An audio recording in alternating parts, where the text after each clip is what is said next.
Gregory Rose is 7 months into his new life. The feeling of invincibility that comes with being 23 shattered when even a few simple steps became unbearable. Each step from my back to the ball and socket in your hip was like on fire, grinding. I know that kind of pain. I've never felt like that before. They tested my blood and my white blood cell count was over 62,000, which for a normal person is 5 to 10. Leukemia. Diagnosed finals week.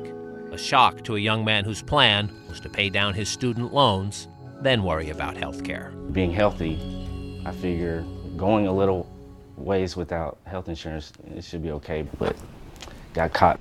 The JPS Cancer Center is part of a Fort Worth area public hospital network that not only has given Rose care, including 5 cycles of chemotherapy, but also helped him navigate the dizzying healthcare bureaucracy. Are you able to pay your bills with your check for the most part? Just my rent. Just your rent, okay. First Medicaid, then Social Security disability payments. Next, a painful lesson. In Texas, the modest income from Social Security put Gregory over the limit to receive Medicaid. Now I have no insurance again. No insurance, but a bag full of medications that run more than $5,000 a month. Every day. Every day. And the prospect, if the cancer comes back, of much more daunting expenses. The bone marrow testing alone has cost like $300,000. That's just the testing part of it. At least that's what I was told. 800,000 patients pass through JPS every year. Fewer than 7% of them have private health insurance. We've got surgery in 2, 3. Those here who do have coverage are likely on Medicare or Medicaid.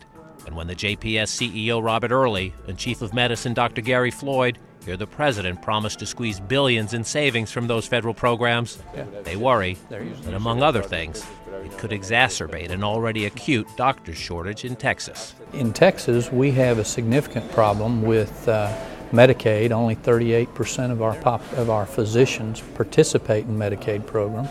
So if we start squeezing the payment rates down or freezing them, we're going to see fewer and fewer physicians who will want to participate in those programs. While public hospitals like JPS see the bulk of the uninsured, Dr. Kara East also sees a steady flow when Baylor Medical Center in Dallas advertises for new clinical research studies. They'll come to us knowing they have high blood pressure and haven't been on medicines for 2 years, and absolutely the trial provides those medicines, so that is an option for that person. We even had a gentleman come to us one time who didn't have health insurance, and I always ask him, well, you know, Charlie, why don't you have that? And I asked him, well, what do you do? He runs an insurance agency, and I went, what? He said, well, I can't afford it. Gregory Rose proudly displays a sign of his political allegiance, but as he watches the debate in Washington, he is more and more frustrated. Typical Washington fight.